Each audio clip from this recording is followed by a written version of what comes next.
All right, let's dive in. We're talking Grand Theft Auto 6 today, obviously a huge topic, and probably one you're keen to get the latest on. Absolutely. There's been so much speculation, and now we have some concrete news, even if it's not what everyone hoped for. Exactly. So our goal here is simple. Cut through all the noise surrounding the recent GTA 6 news, specifically that official delay announcement. We want to unpack what it really means for you, the players, and the wider gaming world. Yeah, and we've looked at a whole range of sources to get a good picture. We've got insights from places like Screen Rant, B-Bomb, GameSpot, technology behind Decoded. Even ESPN, GameFlip, CBS News, GTA 6 Intel, the game business, Law 360, CNN business. Quite the list. We're trying to synthesize it all for you. Right, to give you that comprehensive view. So the headline news, the big one. Rockstar Games officially pushed the GTA 6 release to May 26, 2026. That moves it out of that fall 2025 window many people were banking on. Yeah, that date landed with a thud for a lot of folks. For sure. So the question we're digging into is, okay, we have to wait longer, but what are the real implications here? What's the ripple effect? Well, let's start with how Rockstar announced it.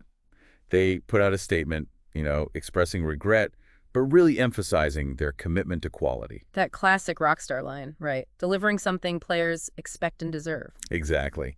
They know the expectations are sky high, so they framed it around meeting that bar. And the players, how did they take it? I saw Screen Rant had some interesting takes on the fan reaction. Definitely mixed. Oh, very mixed. You had some people relieved, almost relieved to finally have an actual date after that first trailer drop, over a year ago now? Yeah, like that person, MSO on X, initially saying, finally.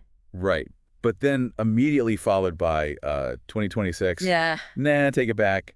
That kind of captures the whiplash, doesn't it? it really does. That instant shift from excitement to, well, dismay. And Screen Rant pointed to Reddit, too, like a post from Aga420 showing that same tension. Some fans are saying, okay, good, take the time, make it perfect. Like the classic, a delayed game is eventually good argument. Exactly. But then there's the other side, the real disappointment about waiting even longer. And, the worry creeping in, could it slip again? Maybe into late 2026. That's a valid concern given history, but Screen Rant also made a really important point, something easy to forget. What's that? GTA 6 never actually had an official 2025 date, just a window. People assumed fall, based on patterns, but Rockstar hadn't committed to that. Ah, okay. So it's less a delay from a promised date and more a clarification, a nailing down of the timeline, albeit later than hoped. Pretty much. It reframes it slightly. And like another Redditor, Legendday69 mentioned, and Screen Rant echoed, this isn't exactly new for Rockstar. Think Red Dead Redemption 2. Oh, yeah. Didn't that slip from spring to fall 2018? It did. So there's precedent for adjustments even after an initial window was given. Okay, so disappointment is understandable, especially when you consider GTA 5 launched. Gosh, was it 2013? Yeah, 2013. And it sold, over 200 million copies? That number is just insane. CBS News, CNN, Screen Rant all mention that figure. The anticipation is immense. No kidding. So Rockstar saying they need more time for that level of quality, as Screen Rant and CBS News highlighted, it carries weight because the expectations are that high. Absolutely. And the financial stakes, huge. CBS News quoted analysts suggesting GTA 6 could be the biggest entertainment launch ever. Wow. Ever. Across all media. Potentially. Though this delay, as some analysts at Wedbush Securities noted, might ding Take-Two's immediate revenue forecasts for the next fiscal year. But long term, still looking massive. Okay, let's zoom out. What about the rest of the industry? Matt Piscitella at GameSpot had some pretty strong thoughts on this. He did. He thinks this delay could actually hurt overall game industry sales in 2025.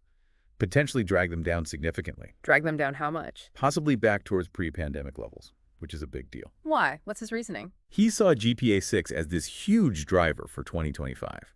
Not just the game itself, but pushing console sales, PS5, Xbox Series XS, and bringing lapsed players back into the ecosystem. Kind of like how big sports games can drive interest. He mentioned the new college football game, CFB 25, right? Exactly. That same kind of effect, a massive anticipated title pulling people in. So without GTA 6 landing in 2025, Piscitella thinks that money doesn't just shift to other games. Apparently not, or not entirely. He suggested on social media those dollars might just vanish for the year, or at least be postponed. People waiting specifically for GTA 6 might just wait. Interesting. That contradicts earlier hopes that GTA 6 plus the Switch 2 would make 2025 a banner year. Right. It really highlights how much weight GTA 6 carries for the entire market forecast. And it's not just forecasts, is it? The game business had insights on other publishers. They're getting nervous. Seems like it. Apparently, major publishers were already thinking twice about launching their big games anywhere near GTA 6's expected window. Because it would just dominate everything. Yeah, the fear is it'll suck a lot of money and, more importantly, time out of the market.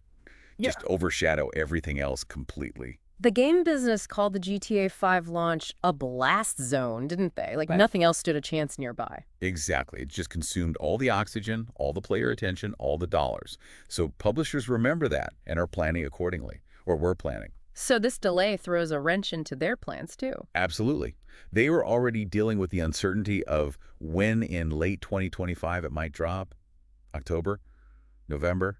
Now it's May 2026 for now. Right, the for now is key. As the game business pointed out, what if they already moved their game out of late 2025 to avoid the clash? Do they move it back now? What if GTA 6 slips again? It creates this ripple of scheduling headaches. It's a real domino effect. No, the game business did note one potential beneficiary, Oh, is that? Nintendo. If GTA 6 is definitely out of 2025, it potentially gives their Switch 2 a clearer runway for its own launch, whenever that might be. Less direct competition in that initial period.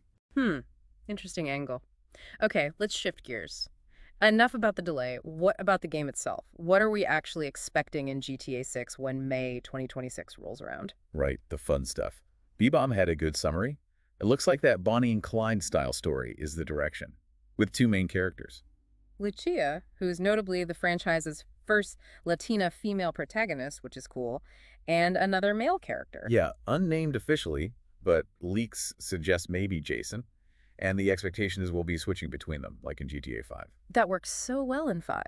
B-Bomb mentioned Lucia's anklet in the trailer, suggesting she might be the starting character. Yeah, maybe indicating she's coming out of prison or something. Pure speculation, but interesting detail. And the setting back to Vice City, right. Rockstar's Miami, that's confirmed. Confirmed. GameFlip, CNN, GTA 6 Intel all reiterate Vice City. But the scale sounds way bigger than just the old Vice City map. How so? GameFlip mentioned rumors of multiple cities, even international spots? Those are rumors, yeah. But the general sense is a much larger, more complex world. And GTA 6 Intel put some numbers on it. Oh, yeah. What did they estimate? They reckon the map could be around twice the size of GTA 5's Los Santos and surrounding areas. Maybe 160 square kilometers. Wow. But is it just empty space? No, they emphasize density. More explorable cities, more detail within those areas. They even did a comparison showing the original Vice City map would just be a small corner of this new world. That's impressive. And more enterable buildings, too. That was something people wanted after GTA 5. GTA 6 Intel suggested that, too. More unique interiors, making the world feel much more realized and interactive. Speaking of interactive, GameFlip touched on that, too. More dynamic elements. Yeah, things like more reactive NPCs, whether that actually evolves and impacts things. Maybe your actions having more noticeable consequences on the world around you. Deeper immersion. And with Vice City, maybe a return to that sharp satire. Maybe some 80s vibes mixed in. GameFlip definitely floated that possibility. And the online side. Probably huge, again, right? You'd have to assume so, after GTA Online's success. GameFlip expects a more integrated online experience from day one, maybe more role-playing stuff, new monetization, perhaps. And visually. Obviously, we expect a leap. Next-gen tech. Ray tracing, detailed textures, better AI, fast loading, all the good stuff GameFlip mentioned. It needs to look incredible. Definitely. Which brings us to the how. What tech is actually making this possible?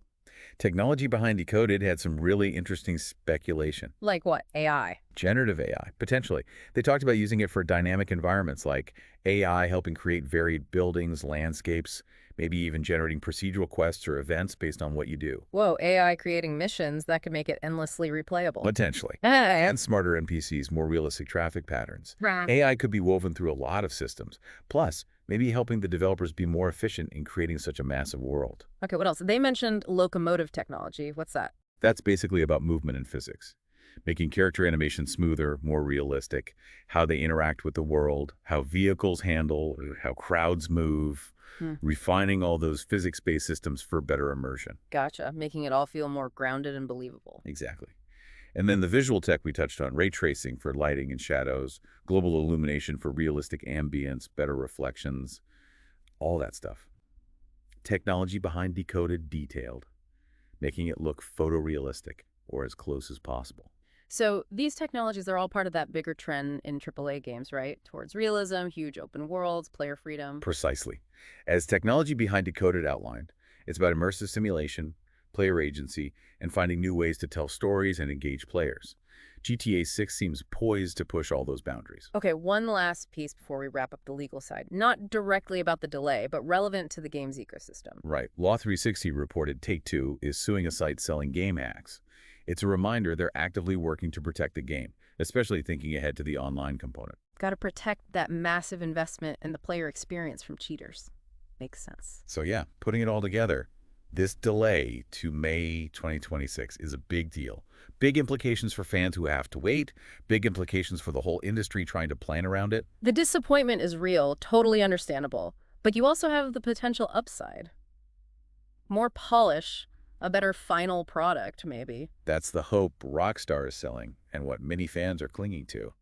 Time will tell if they deliver on that promise. Which leads us perfectly to our final thought for you, the listener.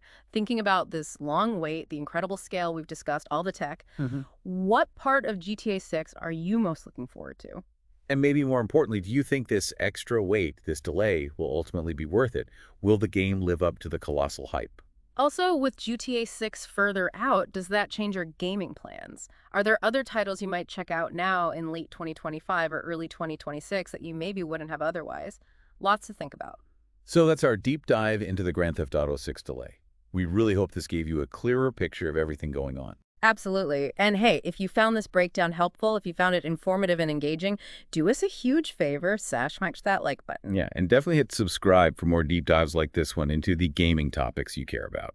Seriously, clicking like and subscribing genuinely helps us out a ton. It lets us know what you're interested in so we can make more of it. Thanks so much for joining us today.